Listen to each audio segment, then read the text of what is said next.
जरियान एहतलाम क्या है? जरियान फ़ारसी का लफ्ज़ है जिसका मतलब है जारी हो जाना। लेसदार रतूबत का यूरिन से पहले या यूरिन के बाद या फ़ोन कॉल्स पे ड्रॉप्स का निकलना जरियान कहलाता है। ये सेंसिटिविटी तेज़ होने से भी होता है, नर्वस सिस्टम के तेज़ होने से भी होता है, मसाने में या जिगर में गर्मी हो तो तब भी होता है, या ऐसे अज़रात जो अज़वाजी ताल्लुकात कायम नहीं रखते, अभी अनमैरिड हैं, तो उनके साथ भी होता है। अब जरियान जो है इसको बिल्कुल ख़त्म नहीं कर देना चाहिए। अगर आप इसको बिल्कुल ख़त्म करते हैं, इसके हवाले से जितनी भी मेडिसिन्स हैं वो अंदर ड्राइनेस लेके आती हैं, खुश्की करती हैं, तो खुश्की वक्ती तौर पे तो आपको अफाका हो जाता है, बाद में पाइल्स वगैरह की तरफ बंदा जाता है, कॉन्स्टिपेशन वगैरह हो जाती है। और सेकेंडली है जी एहतलाम।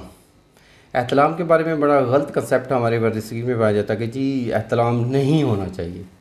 एक सेहतमंद बंदे को मंथ में 3 से 4 बार लाजमी होना चाहिए। अगर नहीं होता तो उसका मतलब है कि वो किसी गलतकारी माशरे में जो बिगाड़ का सबब बनती हैं या ऐसी चीज़ें जो माशरे में अच्छी निगाह से नहीं देखी जाती, ऐसी एक्टिविटीज़ में है, तो उनको एहतलाम कम होगा। या अगर वो बिल्कुल ही ठीक है, ऐसी कोई एक्टिविटी नहीं है, तो फिर इट्स मीन्स उनकी प्रोटेक्शन बॉडी में कम है।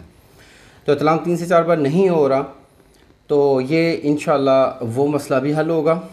अगर ज़्यादा हो रहा है, ठीक है, मंथ में 4-5 से बढ़ रहा है, तो फिर ये मेडिसिन यूज़ करें। और साथ जरियान ये दोनों को कवर करेगा। गूंद कतीरा, गूंद कीकर, ताल मखाना और मौसली सफ़ेद, ये चारों आप बराबर वज़न में लें, इसका पाउडर करवाएं और इसको आपने प्लास्टिक के जार में नहीं, शीशे के जार में रखना है। शीशे के जार में महफूज रखें, रूम टेम्परेचर पे फ्रिज में रखने की ज़रूरत नहीं है।